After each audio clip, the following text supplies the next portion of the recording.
Есіңде ме? Бала күніңде. Шіркін, есейсем деп армандаушы едің ғой. Енді міне, есейдің, толыстың, бала күніңде бас қатырмайтын кедергілерге, елестетіп көрмеген қиындықтарға кезіктің. Сынақтарға тап болғанда, өмір сүру үшін адамға қанша жігер, қанша төзім керек екенін түсіндің. Енді міне, қайғысыз, қайта оралмас бала күніңді аңсап жүрсің. Иә, ұйықтамай түзде, қалада далада, суықта жүріп, дүние жинау үшін денсаулығыңды құрттың. Ал қазір тапқан қаржыңды, дүние табу үшін жоғалтқан денсаулығыңды түзеуге жұмсаудасың. Бірақ біздің қалағанымыз бұл емес қой. Жақсы. Ақшам болса ата-анама жақсы сыйлық жасар едім. Қыдыртып, көңілін аулар едім дейсің. Бәріне кедергі сол ақша ма?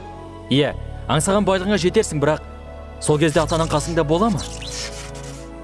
Адамның бақыты сәттерден тұрады. Сондықтан осы сәтіңді пайдалан. Ата-анаңа қазір қолыңнан келетін жақсылығыңның барлығын жасап қалуға тырыс. Ертең оған да кеш болуы мүмкін. Сол кездегі өкінішің қазіргіден де ауыр болатынын біл.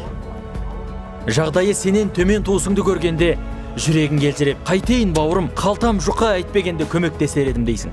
Бірақ біл, жомарттық пен жанашырлық өзіңдегі барды бөлісумен қалыптасады.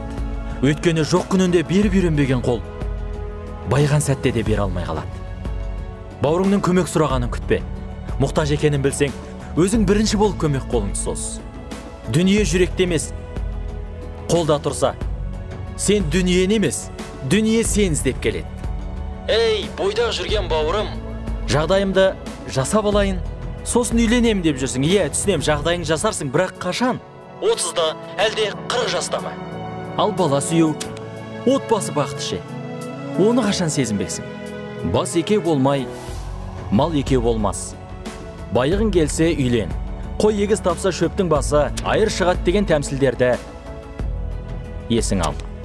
Өмір сен ойлағандай емес. Өмір өлшемдері сенің ойлағаныңмен өлшенбейді. Сондықтан өмір заңдылығына өз ойыңмен емес, өмірдің заңдылығымен қарай біл. Мынаны түсін. Мәңгі өмір сүргің келеді, бірақ өмір қысқа, сен ойлағандай емес. Алғашқы қадамды алдымен өзің жаса. Өзің қалаған өмірді армандасаң, өзің соған қарай ұмтыл.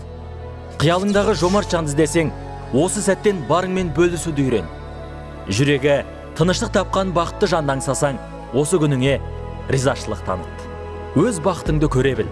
Иә, уайымсыз ішкен қарасудың өзі бақыттың бір көрінісі екенін түсін. Сонда ғана бақыт пен байлықтың кілтін қолың алуға лайық боласың.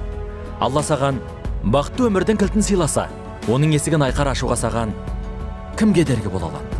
Өмір сен ойлағандай емес. Қане, тұр!